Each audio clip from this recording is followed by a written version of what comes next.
Admiral Sarah Chen stood in the command center of Seoul Defense Station, watching the massive alien ship appear on her screens. The ship was beautiful in a cold way, all smooth curves and glowing blue lights. It was also the size of a small city. "Ma'am, they're sending a message," Lieutenant Rodriguez said from his station. His voice was tight with worry. "Put it through," Sarah said. She had been expecting this day for 20 years. The main screen flickered, and an alien face appeared. It looked like a mix between a lizard and a bird, with scales that changed color and eyes that never blinked. When it spoke, the translation system made its voice sound flat and emotionless. "Humans of Earth," the alien said. "I am High Commander Vextar of the Galactic Confederation. We have watched your species for 50 of your years. We have seen your wars, your violence, your chaos. You are a danger to the peaceful galaxy."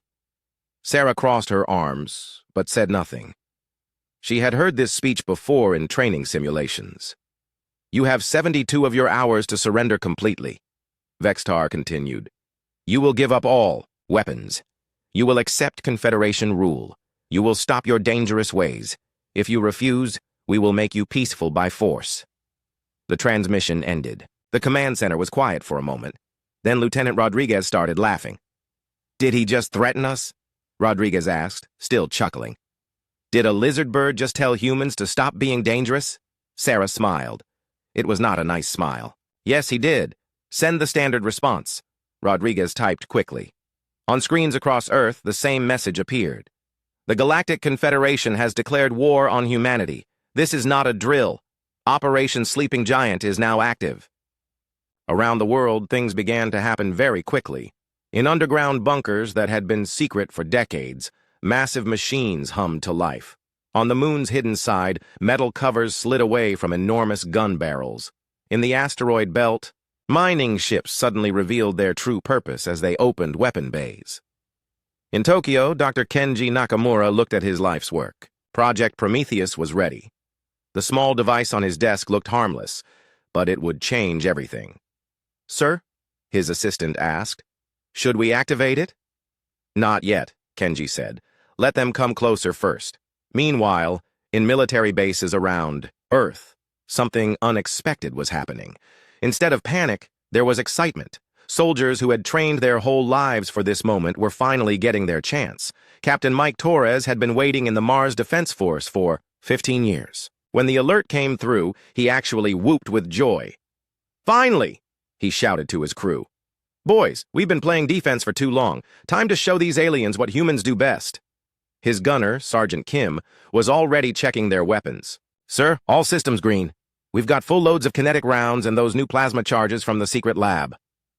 "Good," Torres said. "And Kim, make sure to record everything. I want the folks back home to see this." On Earth's surface, something else was happening that the aliens had not expected. Instead of hiding, people were celebrating. In New York, crowds gathered in Times Square, cheering and singing war songs. In London, pubs filled with volunteers ready to join the fight. In Moscow, old veterans came out of retirement, smiling for the first time in years. The alien observers, hidden in their spy ships, sent confused reports back to the Confederation fleet. "The humans are not acting as predicted," one report said. "They show no fear. They appear to be happy about the war declaration." High Commander Vextar read these reports with growing unease.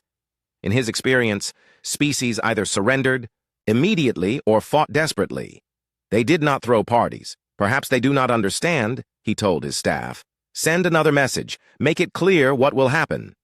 The second message was broadcast to every device on Earth. "Humans," Vextar's voice said, "you do not seem to understand.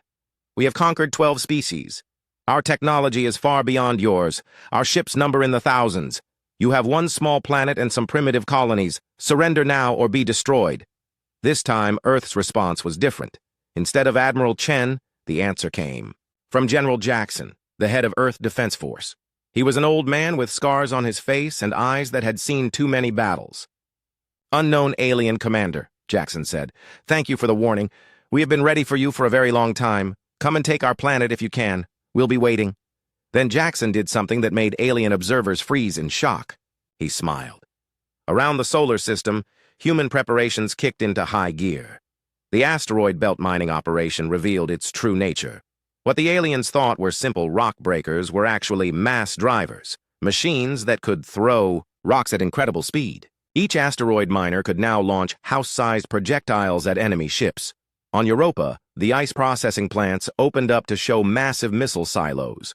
On Titan, gas-collecting platforms turned out to be fuel depots for the biggest fleet of warships humanity had ever built. The aliens had been watching humanity for 50 years, but they had only seen what humans wanted them to see. In the deepest bunkers on Earth, old weapons were brought out of storage. Weapons that human scientists had built but never used. Weapons that had been too dangerous to test properly. The kind of weapons that other species would never think to build because they were too risky. Humans had built them anyway. Sarah Chen walked through the corridors of Seoul Defense Station, checking on her people. Everyone was busy, but everyone was smiling. In 50 years of preparing for this day, one thing had become very clear. Humans were really, really good at preparing for war. "Admiral," her science officer called out, "we're getting readings from the alien fleet. They're moving into formation." "How long until they reach Earth?" Sarah asked. 18 hours, ma'am." Sarah nodded. "Perfect. That gives us time to make sure everything is ready." She looked out at the stars through the station's main window. Somewhere out there, an alien fleet was coming to conquer humanity. They thought they were facing a primitive, chaotic species that would be easy to defeat. They were about to learn why humans had conquered their own planet, survived ice ages, and built cities among the stars. They were about to learn why every human child grew up hearing stories about David and Goliath, about underdog victories, about never giving up. Most importantly, they were about to learn why humans called themselves the descendants of persistence, hunters. The kind of hunters who never stopped chasing their prey. The kind of hunters who turned being hunted into a game. The aliens thought they were bringing war to a peaceful species. They were wrong. Humanity had been preparing for this war. Since the day they first looked up at the stars and wondered what was out there, they had spent 50 years getting ready for someone to finally give them a real challenge. As Sarah Chen looked out at the approaching alien fleet, she felt something she had not felt in years. She felt grateful. Finally, after decades of peace, humanity was going to get to do what it did best. The galaxy was about to meet Earth, and Earth was ready to introduce itself properly. Captain Zixtar of the Hegemony Third Fleet had conquered 4 species in his lifetime. He knew how these things worked. The enemy would position their ships in defensive formations. They would try to protect their important targets. They would fight bravely but predictably until they realized they could not win. Humans, it seemed, had not read the manual on how to lose properly. "Sir," his sensor operator reported, "the human ships are moving into attack position." Zixtar looked at his. Displays with confusion. The human fleet was not forming a defensive line around Earth. Instead, their ships were spreading out across the solar system in what looked like random positions. "Are they retreating?" he asked. "No, sir. They appear to be surrounding us." This made no sense. The Confederation fleet had over 2,000 ships. According to their intelligence, humanity had maybe 300 combat vessels. How could they surround a larger force? "Begin the attack," Zixtar ordered. "Target their largest ships first." The Confederation fleet moved forward in perfect formation, just as they had been trained. Their plasma cannons charged up, ready to destroy the primitive human vessels. Then the asteroid started moving. At first, Zixtar thought his sensors were broken. Large rocks throughout the asteroid belt were accelerating toward his fleet, not falling, accelerating under power. "Sir!" his weapons officer shouted. "Those asteroids have engines!" Zixtar watched in growing horror as hundreds of massive rocks began flying toward his ships. Each asteroid was the size of a building and moving at incredible speed. "Evasive maneuvers," he ordered. But the Confederation ships were not built for quick turns. They were designed for straight-line combat against other organized fleets. As the first asteroids reached them, 3 ships disappeared in explosions of metal and plasma. Then the human ships attacked. Captain Torres in his Mars Defense Corvette came screaming out of nowhere, his ship spinning like a drill as it fired every weapon it had. Behind him, a dozen more human ships followed, each one flying in a completely different pattern. "What are they doing?" Zixtar's tactical officer asked. The humans were not following any formation Zixtar recognized. Some ships flew straight, at the enemy, guns blazing. Others came in spirals, firing and then disappearing behind cover. A few were actually ramming damaged Confederation vessels, using their own ships as weapons. Worst of all, the humans were broadcasting on open channels, and they were laughing. "Yahoo!" came one voice. "Did you see that shot, Jenny?" "Right through." "Their bridge!" "Nice flying, Mike!" Another voice answered. "But watch this!" A human ship suddenly accelerated directly toward Zixtar's flagship. He watched in disbelief as the tiny vessel opened fire with weapons that should not have fit on such a small ship. "How are they carrying plasma cannons on a corvette?" "His," engineer asked. "Sir," the communications officer reported, "they're sending us a message." "Put it through," Zixtar said. A human face appeared on screen. The man was young, with a big grin and wild eyes. Behind him, his bridge was on fire, but he did not seem to care. "Hey there, lizard boy," the human said cheerfully. "Thanks for the target practice. We've been waiting 50 years for someone to shoot at." The transmission cut off as the human ship exploded. But somehow, Zixtar felt like the human had won that exchange. All around the solar system, the battle was going wrong in ways Zixtar had never imagined. The humans were not just fighting, they were improvising. When their weapons failed, they used their ships as missiles. When their ships were damaged, they used the debris as weapons. On Europa, what the Confederation had thought were ice mining facilities turned out to be massive missile silos. Hundreds of rockets launched from the moon's surface, each one painted with colorful designs and human writing. "What do those symbols mean?" Zixtar asked his intelligence officer. "According to our files, they are human flags, symbols of their old tribal groups. This one says Texas. This one says Japan. This one just says Earth or death." The missiles hit the Confederation's second wave just as they entered the outer solar system. But these were not normal missiles. They were controlled by artificial intelligence, and they fought like tiny human pilots. The AI missiles dodged return fire, worked together in groups, and seemed to take joy in destroying their targets. One missile actually performed a loop before hitting its target, as if it was showing off. "Sir," the sensor operator reported, "we've lost 40% of our fleet." Zixtar could not believe it. In 2 hours of combat, a smaller human force had destroyed nearly half of his ships. How was this possible? Then he realized the truth. The humans were not fighting like any species he had ever encountered. Every other race in the galaxy had evolved the same way. They had become either predators or prey. Predators fought in organized groups with clear hierarchies. Prey fought desperately but predictably. Humans fought like something else entirely. They fought like they enjoyed it. "New contacts!" the sensor operator called out. "Human reinforcements coming from the outer planets!" Zixtar looked at his screen and felt his blood freeze. The new human ships were enormous. Each one was the size of a space station, and they were moving fast. "Those are not warships," his intelligence officer said, checking the files. "Those are supposed to be cargo vessels." As the huge ships got closer, they opened up like flowers. Each cargo ship revealed hundreds of smaller vessels inside, but these were not normal fighters. They were construction mechs, mining equipment, and even civilian ships, all armed with improvised weapons. A voice came over the communications channel. This time it was an older human, speaking calmly. "Confederation fleet, this is General Jackson of Earth Defense Force. You have entered our home system uninvited. You have threatened our families. You have declared war on humanity." The voice paused, and Zixtar heard something that chilled him. The sound of thousands of humans cheering in the background. "We accept your declaration of war," General Jackson continued. "Welcome to Sol System. Enjoy your stay." What happened next broke every rule of space combat that Zixtar knew. The humans did not just attack, they swarmed. Small ships came from every direction, moving in patterns that made no sense. Some ships worked together like a pack. Others fought alone like berserkers. A few even seemed to be competing with each other to see who could destroy more enemy vessels. Zixtar watched one human pilot use his damaged ship's engine as a weapon, ramming 3 Confederation vessels before his ship finally broke apart. As his ship died, the pilot's last transmission was laughter. All ships, Zixtar ordered. Retreat to minimum safe distance. We need to regroup.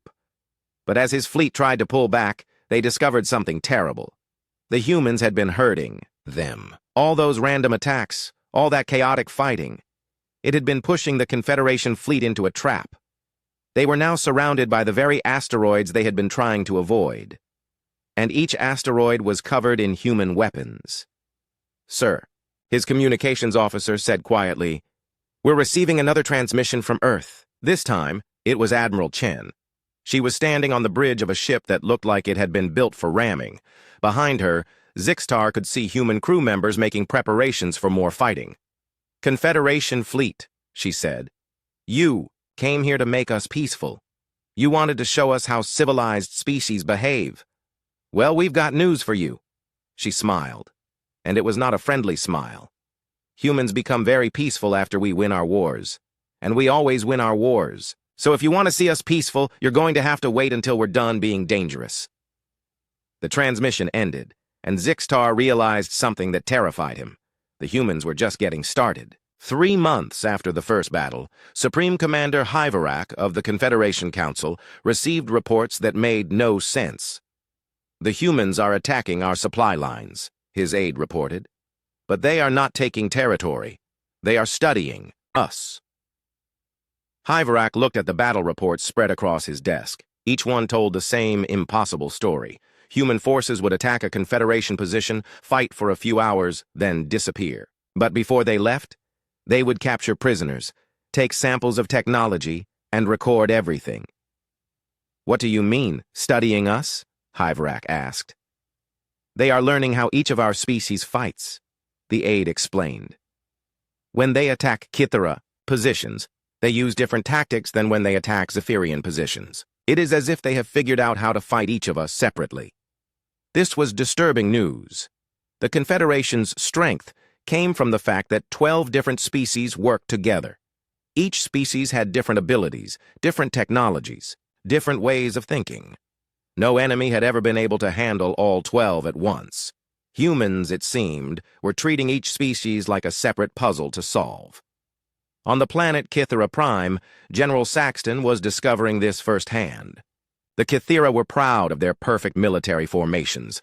Their soldiers moved like dancers, each one knowing exactly where the others would be. They had never lost a battle because their coordination was flawless.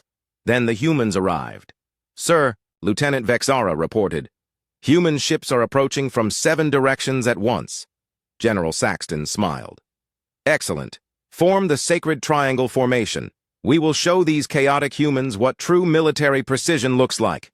The Kithara fleet moved into their traditional formation, a perfect triangle with each ship exactly where it should be. It was beautiful, efficient, and had never failed them. The humans attacked by doing everything wrong. Instead of focusing their fire on one point, human ships attacked from all directions at random times. Instead of maintaining formation, each human ship seemed to be fighting its own private war. Some ships flew in circles, others attacked and then retreated for no reason. A few actually rammed each other by accident and kept fighting anyway. It was the most chaotic, disorganized, unprofessional military attack General Saxton had ever seen. It was also completely unstoppable. The Kithara formation depended on each ship knowing where the others would be. But when human ships kept moving randomly, appearing and disappearing without any pattern, the formation began to break down. Kithara ships started running into each other, trying to maintain their positions. Within an hour, the perfect sacred triangle had become a confused mess of ships flying in circles, trying to find their proper places in a formation that no longer existed. "Sir," Lieutenant Vexara said, "the humans are broadcasting a message." On the main screen, a human woman appeared. She was sitting in what looked like a destroyed ship's bridge, eating something from a small container. "Hey there, Kithara folks," she said cheerfully between bites.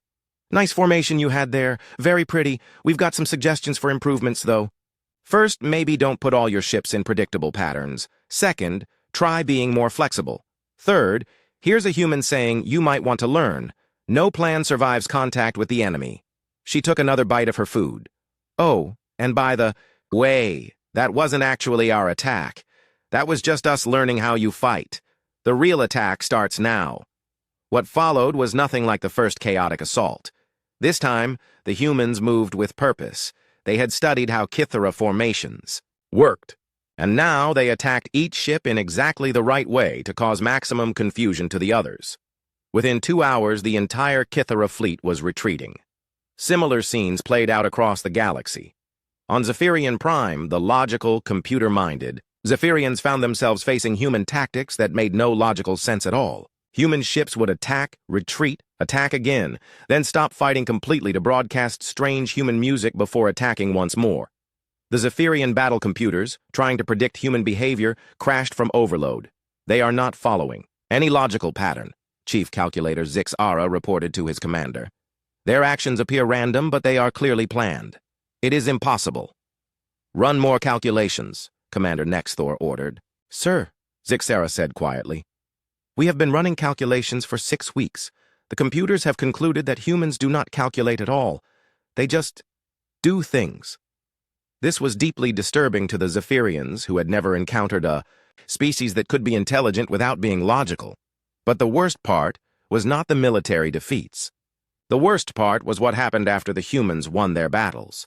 Instead of enslaving the defeated aliens or destroying their worlds, humans did something unprecedented in galactic history.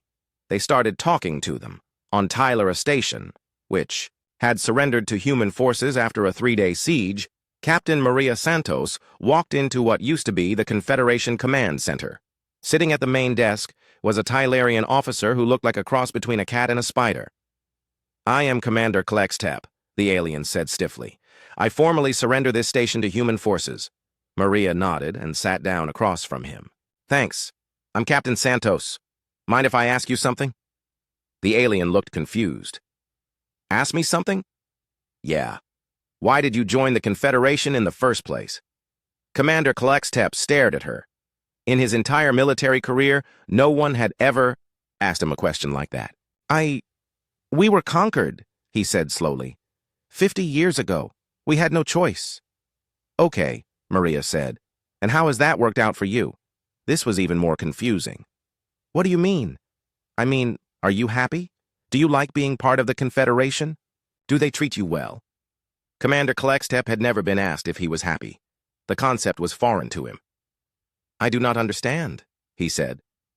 Maria leaned back in her chair. Look, we humans have this crazy idea. We think people should get to choose their own government. We think everyone deserves to be treated fairly. We think wars should end with everybody being friends afterward. She pulled out a small device and placed it on the desk.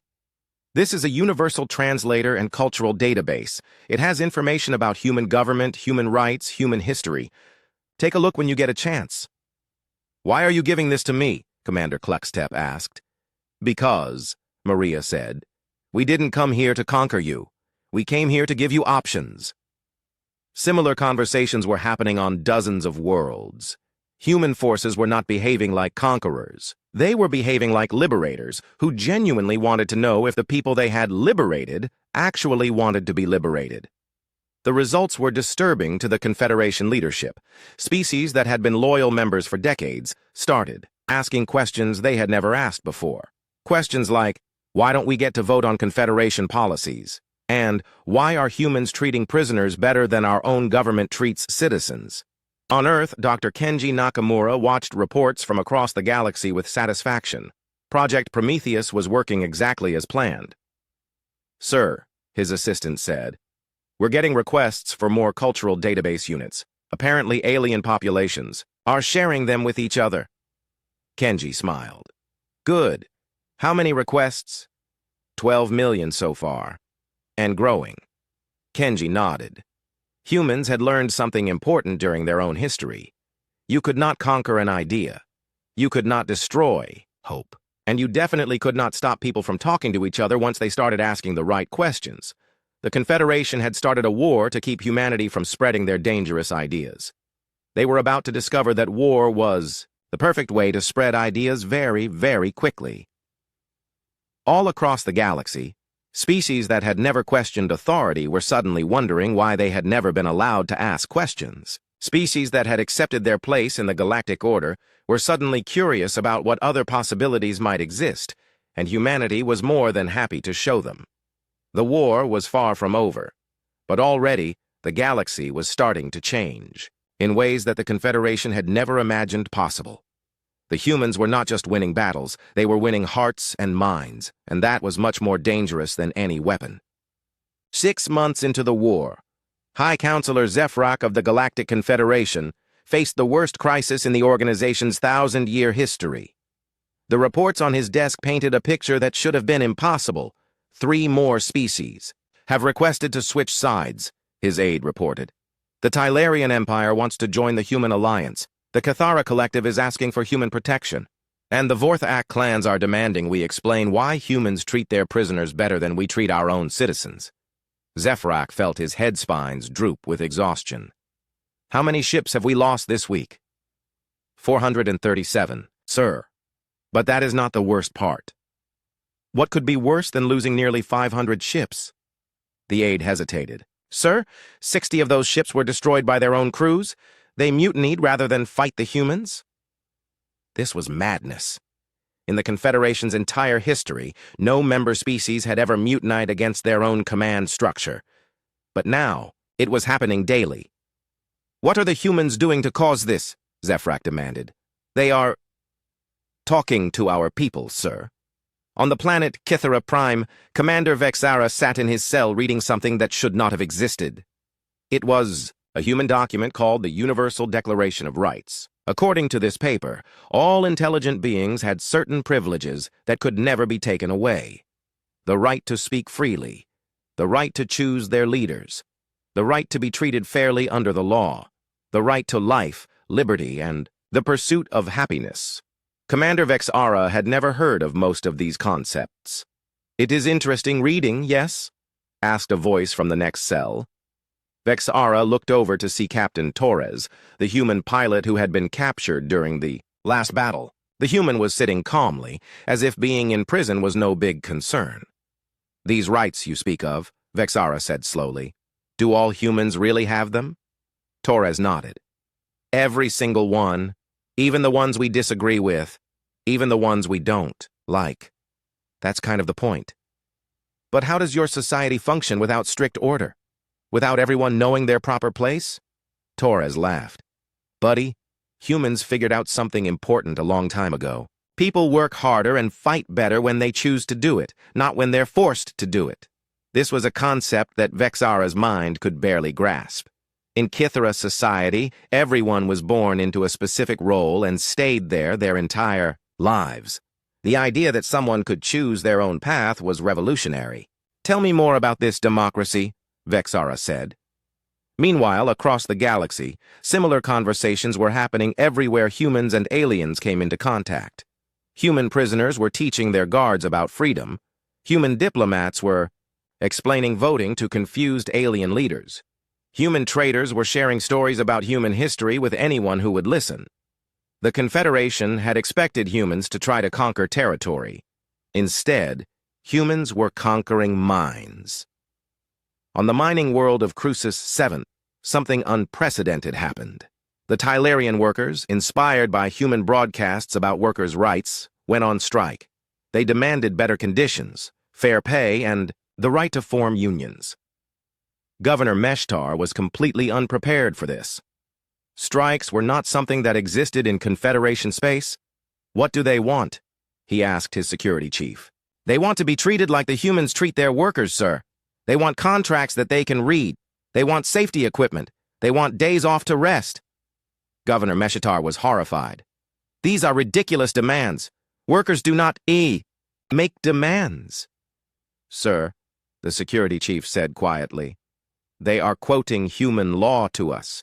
They know more about workers' rights than we do. This was the terrifying truth that the Confederation was discovering. Humans had spent thousands of years fighting for the rights that they now took for granted. They had made every mistake, fought every battle, and learned every lesson that a society could learn about freedom and justice. And now they were sharing all of that knowledge with anyone who wanted it. The results were catastrophic for the authoritarian Confederation government. On Zephyrian Prime, the logical computer minds that ran society faced their first paradox that could not be calculated. Citizens were asking questions that had no mathematical answers. Why do the council members get better food rations than workers? One citizen asked. The optimal distribution of resources requires hierarchical allocation, the computer answered, as it had been programmed to do. But humans say all people should be equal, the citizen replied. If we are all equally intelligent, why are we not equally valuable? The computer crashed trying to process this question. Similar breakdowns were happening everywhere. Alien societies that had run smoothly for centuries were suddenly faced with citizens who had learned new words like equality, democracy, and freedom. But the humans were not finished. Dr. Kenji Nakamura's Project Prometheus had a second phase. Begin broadcasting human entertainment, he ordered. Across the galaxy, alien populations suddenly gained access to human movies, music, books, and games. For species that had lived under strict government control, this was like opening a window into a completely different world. Tylarian children watched human cartoons and learned about friendship, courage, and standing up for what was right. Kithara adults listened to human music and discovered emotions they had never been allowed to express. Zephyrian teenagers played human video games and experienced the joy of making choices just for fun. The cultural impact was immediate and devastating. To Confederation control. Sir, reported Admiral Klexivar to High Counselor Zephyrock, our own ships are requesting human entertainment broadcasts. The crews say it improves morale. Zephyrock felt his world crumbling around him. Deny all requests. Human culture is dangerous propaganda. Sir, it may be too late for that. We intercepted a message from one of our patrol ships yesterday. The crew was singing human songs. This was the final horror. Confederation military personnel were adopting human culture voluntarily. The truth was that humans had weaponized something that the Confederation had never considered dangerous. Hope. For 1,000 years, the member species of the Confederation had accepted their roles because they had never imagined anything different was possible. They worked in assigned jobs because they had never heard of choosing careers. They followed orders because they had never learned they could ask questions. Humans had shown them that other ways of life existed, and once people learned that change was possible, it became very difficult to stop them from wanting change. On the front lines of the war, human commanders noticed that fewer and fewer enemy ships were fighting with real determination. Many alien crews seemed to be going through the motions, more interested in talking than shooting. Admiral, reported Captain Santos from the bridge of her cruiser, the Tylarian fleet is requesting another truce for cultural exchange. Admiral Chen smiled. Grant it, and make sure our people have plenty of those democracy pamphlets ready. The war was becoming something that had never happened in galactic history. It was becoming a war of ideas, and humanity was winning by convincing their enemies to stop being enemies. But the Confederation leadership was not ready to give up. If they could not win by military force, and they could not stop the spread of human ideas, they would try something desperate. High Counselor Zephyrak made a decision that would change everything. Contact the Drakkar Empire, he ordered. Tell them we are prepared to accept their terms. The Drakkar were not members of the Confederation. They were something much worse. They were the species that even the Confederation feared, a warrior race that had conquered half the galaxy before mysteriously stopping their expansion. If the Confederation could not defeat humanity, perhaps the Drakkar could. But Zephyrak did not know that humans had been expecting this move. They had been preparing for the possibility that their enemies would call in reinforcements, and humanity's response to the threat of the Drakkar would surprise everyone, including themselves. The galaxy was about to discover that humans had one. More lesson to teach. When the stakes got higher, humans did not get more desperate. They got more creative. The Drakkar war fleet emerged from hyperspace like a storm made of metal and death. Each ship was the size of a city, covered in weapons that could crack planets. For 500 years, the Drakkar had been the nightmare that kept other species awake at night. Emperor Vashitok the Destroyer stood on the bridge of his flagship, looking at the small blue planet that had caused so much trouble. Earth looked peaceful and harmless. That would make destroying it more satisfying. Communications, he growled. Send the standard surrender demand. Yes, my lord, his communications officer replied. Standard planetary destruction countdown? No, Vashtok said. Give them 1 hour. I want them to have time to be afraid. But when the human response came, it was not what anyone expected. The transmission showed a conference room full of humans. At the head of the table sat an elderly woman with gray hair and kind eyes. She looked like someone's grandmother. "Greetings, Drakkar Fleet," she said politely. "I am President Martinez of the United Earth Government. We received your ultimatum and we have a counter-proposal." Emperor Vashtok laughed. No species had ever made a counter-proposal to the Drakkar. "We propose a peaceful resolution to this conflict," President Martinez continued. "We would like to invite you to participate in what we humans call negotiations." This was completely unprecedented. Vashtok had conquered 47 species, and none of them had ever suggested talking. Furthermore, the human president said, "We would like to share some information about your current allies, the Galactic Confederation. We think you might find it interesting." What followed was something that shook the Drakkar to their core. The humans presented evidence, recordings, documents, intercepted communications that showed how the Confederation really operated. They showed Drakkar leaders how the Confederation treated their own member species, how they suppressed freedom, crushed dissent, and kept entire populations in poverty while their leaders lived in luxury. "We know that your people value strength and honor," President Martinez said. "We ask you, is there honor in helping tyrants oppress the weak?" Emperor Vashtok felt something he had not experienced in decades: doubt. But before he could respond, another transmission came through. This one was from High Counselor Zefrak of the Confederation. "Drakkar Emperor," Zefrak said urgently, "do not listen to human lies. Destroy them now, before their poison spreads to your people." President Martinez smiled sadly. "Your Honor, we are not asking you to take our word for anything. We are simply asking you to talk to your own allies. Ask the Confederation leadership how they treat their own citizens. Ask them about freedom, democracy, workers' rights. Ask them if their people are happy." She paused, then added, "And then ask yourself, when was the last time someone asked if your people are happy?" This question hit Emperor Vashtok like a physical blow. In 500 years of ruling the Drakkar Empire, he had never once asked if his people were happy. It had never occurred to him that it mattered. "My lord," his communications officer said quietly, "we are receiving thousands of transmissions from across the galaxy. Species that were conquered by the humans are asking to speak with us." "Put them through," Vashtok ordered. What followed was a series of conversations that changed everything. Tylarian leaders spoke about their newfound freedom under human protection. Kithara commanders talked about learning to think for themselves instead of just following orders. Zephyrian citizens described the joy of making their own choices. Most shocking of all, former Confederation military officers spoke about what it was like to serve under leaders who actually cared about their welfare. "The humans do not rule us," explained former Commander Vexara, who now wore the uniform of the Terran Accord. "They work with us, they ask our opinions, they listen when we speak. It is what I always thought leadership should be." Emperor Vashtok turned to his own officers. For the first time in his life, he really looked at them. They were tired, he realized. They had been fighting and conquering for so long that they had forgotten why they were doing it.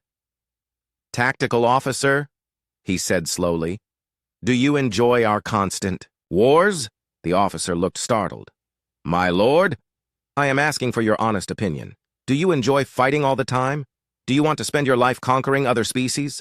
The tactical officer was silent for a long moment. Finally, he spoke in a voice barely above a whisper. "No, my lord. I have not seen my family in 3 years. I am tired of war." Emperor Vashtok looked around his bridge.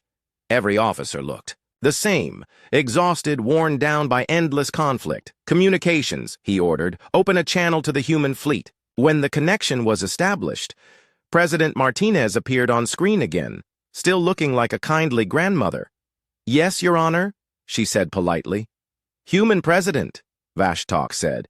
"You offer negotiations. What exactly are you proposing?" "President," Martinez smiled. "We propose something that has never been tried in galactic history. We propose that all the intelligent species in the galaxy work together as equals. No empires, no conquered worlds, no rulers and subjects, just neighbors helping neighbors. And if we refuse? Vashatok asked. Then we will fight you, President Martinez said simply. And we will win, because we always win. But we would much rather be your friends. Emperor Vashatok was quiet for a long time. Around the galaxy, millions of beings watched and waited to see what the most feared warrior in galactic history would decide. Finally, he spoke. Human President, I have been a conqueror for 500 years. I have never tried being a friend. Perhaps it is time to learn something new. What happened next became known as the Miracle of Sol. The most powerful military forces in the galaxy, the Drakkar War Fleet, the remaining Confederation ships and the human defense forces, all powered down their weapons and began to talk. The negotiations took 6 months. There were arguments, disagreements, and moments when it seemed like fighting would begin again. But slowly, painfully, something beautiful began to emerge. The Terran Accord was not like any government that had ever existed. It was based on principles that humans had spent thousands of years learning, that all intelligent beings had rights that could not be taken away, that governments existed to serve people rather than rule them, and that differences of opinion made societies stronger, not weaker. Species that had been enemies for centuries began working together. The Kithera's organizational skills combined with Tylarian engineering and Zephyrian logic to create wonders that none of them could have achieved alone. The Drakkar, to everyone's surprise, became the Accord's greatest defenders. They had spent so long conquering that they had forgotten how good it felt to protect something worthwhile. Admiral Chen stood on the observation deck of New Geneva Station, watching children from a dozen different species play together in the park below. Kithera. Children taught human children their coordination games. Human children taught Tylarian children about imagination. Drakkar cubs learned gentleness from Zephyrian youth. Admiral, said Captain Santos, joining her at the window, the last Confederation holdout worlds just voted to join the Accord. The transition is complete. Chen nodded, but she was thinking about something else. A young Drakkar cadet had asked her a question earlier that day. Why did humans seem so eager for the war to begin? The cadet had asked. Chen had thought about it for hours before answering. The truth was complex but important. We were not eager for war, she had finally said. We were eager to prove something that we had always believed but never had the chance to show. What was that? The cadet asked. That in a galaxy full of species that had forgotten how to dream, how to change, and how to hope? Humanity remembered all three, and we were ready to remind everyone else. Now, watching the children play, Chen knew that the reminder had worked. The galaxy had remembered how to dream of better futures. It had remembered how to change old, unfair ways of doing things. Most importantly, it had remembered how to hope that tomorrow could be better than today. The war was over, but the real victory was just beginning. For the first time in galactic history, every intelligent species had a voice in their own destiny. Every child could grow up to be whatever they chose to be. Every being could speak freely, think freely, and live freely. It had taken a war to teach the galaxy about peace. But humans had always understood something that other species had forgotten. Sometimes you had to fight for the right to stop fighting. The galaxy was finally at peace. But it was not the peace of conquest or submission. It was the peace of friends, working together toward a future that none of them could achieve alone. And in that future, the children playing in the park below would grow up in a galaxy where war was no longer necessary, because everyone had learned the most important human lesson of all. It was always better to make friends than to make enemies, even if you had to win a war first to prove the point.